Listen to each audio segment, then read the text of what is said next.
Hello again everybody and welcome to Test Flight in the C-101 Aviojet. And this first series is going to cover the C-101 EB. It's the advanced trainer version of the aircraft. Once the C-101 CC, the light attack variant, comes out, I'll do a separate series covering it. Now, what it is that I do during the Test Flight series is document my process for learning the aircraft from scratch. I get a hold of all the documentation I can get, I read the manuals, do the research, and then jump into the aircraft and start to just go step by step through how to run the systems and how to perform the procedures. And I always try to understand not only how to do the stuff, but why the stuff is done in a certain order, and understand really what the procedures mean and how the systems work. So that's the point behind this, is just understanding the aircraft. Now, it's not exactly a tutorial since I don't have a clue initially what I'm doing, but I do have somewhat of a clue about aircraft in general, so if you're looking for a step-by-step how to do things, hey, feel free to follow along. A lot of people do, and that's how they learn aircraft, right along with me. And it's also not a review, but I couldn't imagine a better review than just sitting here watching a person put the aircraft through its paces.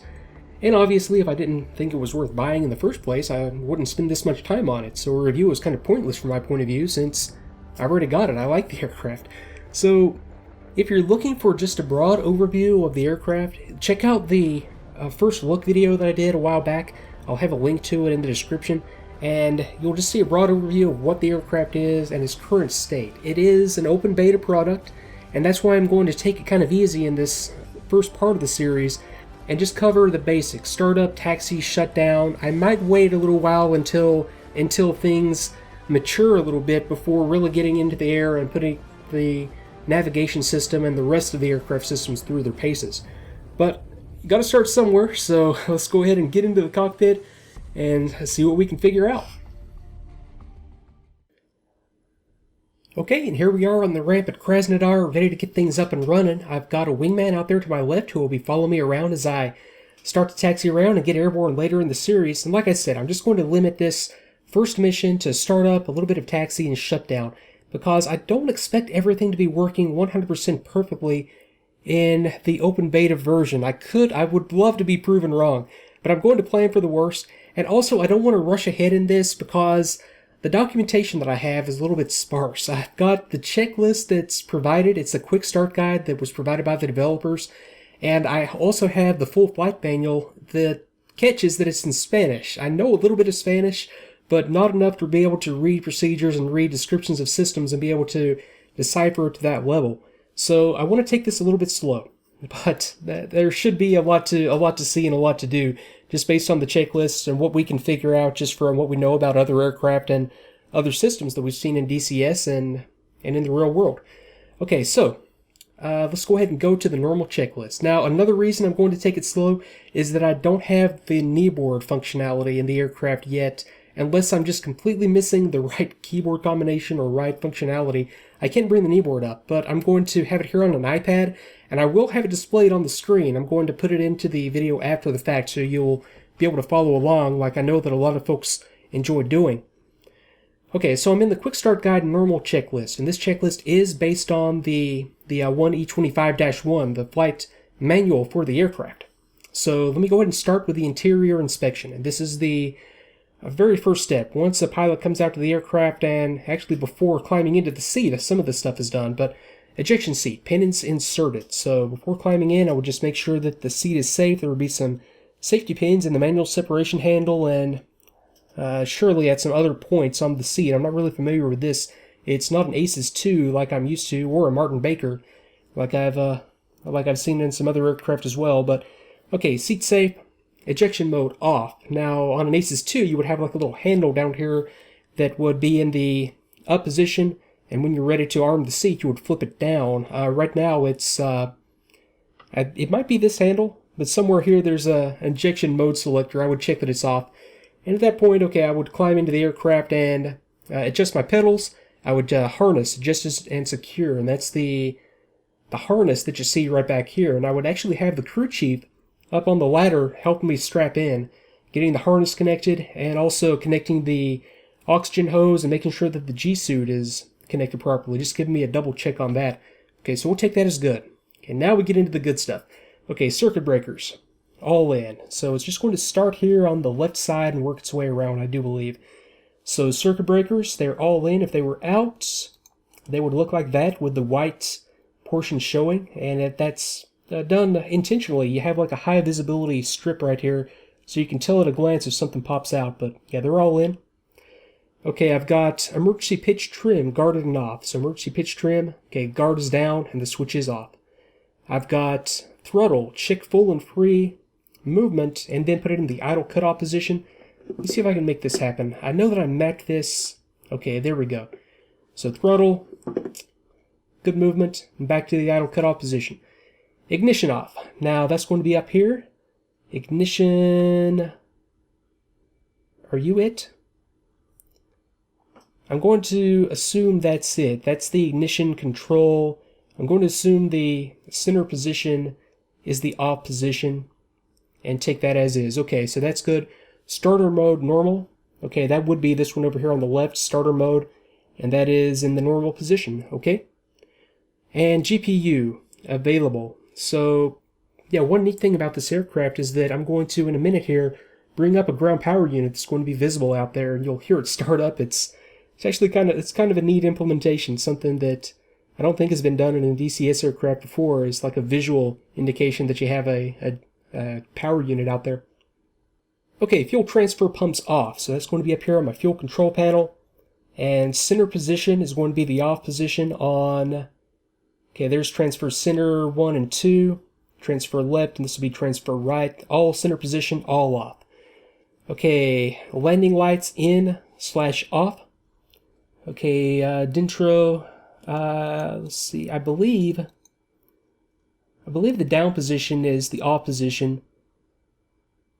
Oh wow. Okay, let me see. I need Google Translate, but I'll take that as is. I believe down is off, and then center is like the dim taxi position. Up is the full-on landing condition. We'll take that. Okay, stall warning system on. So that's going to be a switch over here behind. Yeah, there we go. Stall warning panel or power behind the parking brake lever. Okay, that system is on.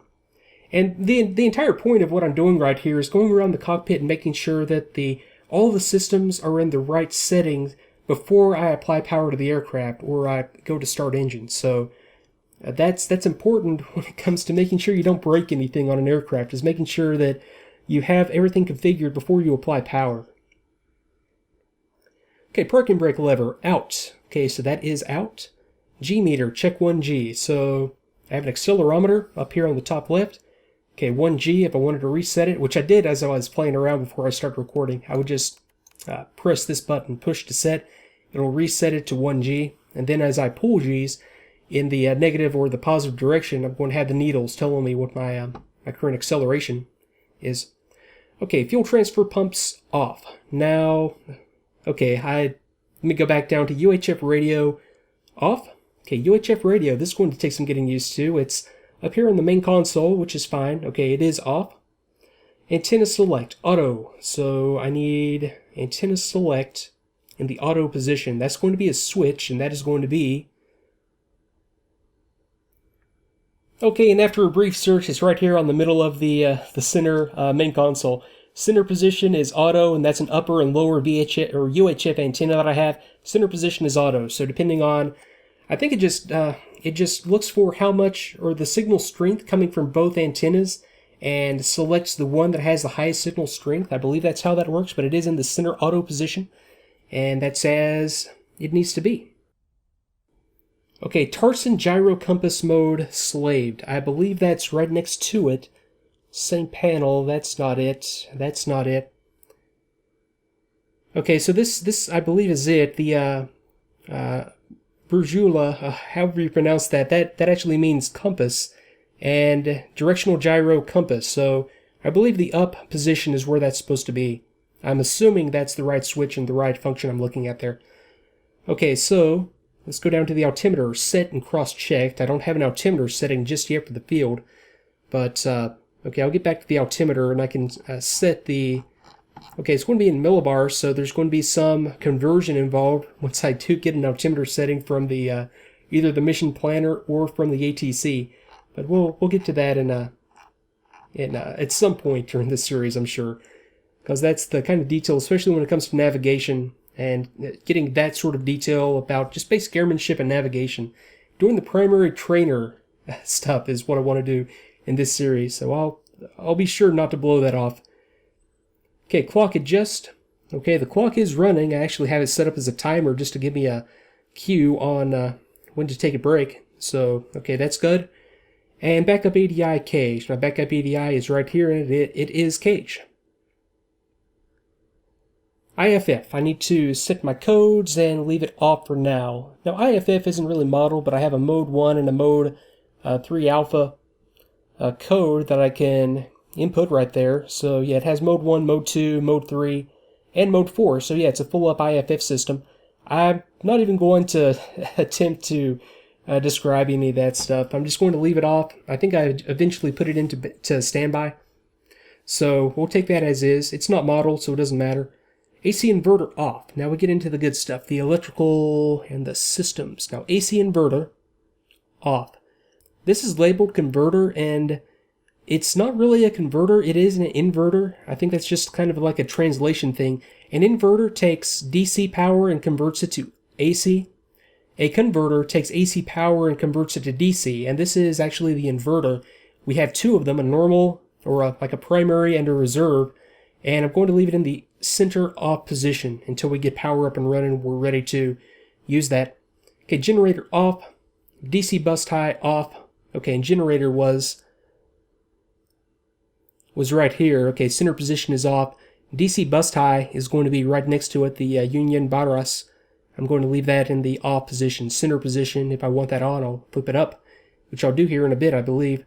Okay, battery master off, and the battery master switch is right down here, and it is in the off position.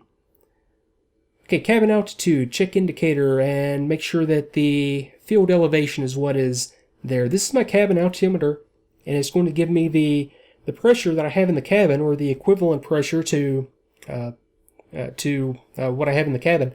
And right now it's at 0, which is, or just a touch above 0, which is more or less the field elevation. I'll be able to check this out more once I get airborne and see what that's telling me. Okay, cockpit illumination all off. So, okay, off, and it's all center position. Okay, good to go. Position lights to bright, and that's going to be right up here. Okay, nav lights. Okay, I have Brillo and Tinu. I know that's not how you pronounce it. I can read a little bit of Spanish. I just can't talk Spanish. So I'm going to put that up to the bright position and leave that. Okay, formation lights, anti-collision light. Okay, I'll get to those here in a bit, I'm sure. Let's see here. Anti-collision lights on. So let me go on. And once I get power on the aircraft, I'm going to have these up and running. Now, VOR radio off, TACAN radio off. Okay, now these are navigation radios. So here's my... Okay, yeah, this is the... Okay, there's the off switch up here. So VOR, ILS, MB, that's off. TACAN is off. Okay, oxygen valve. Open. Now this is the oxygen valve. I want to flip it up to the open position. And okay, and I can see the little indicator right here that's going to blink from white to black. That's just kind of showing me that the oxygen is flowing as I breathe in and out.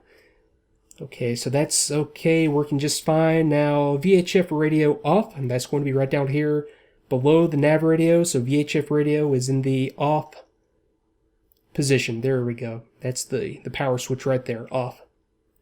Okay, calls panel. That's my caution and warning system panel. Check. Now, what would I be checking right here? Obviously, I don't have power on the aircraft.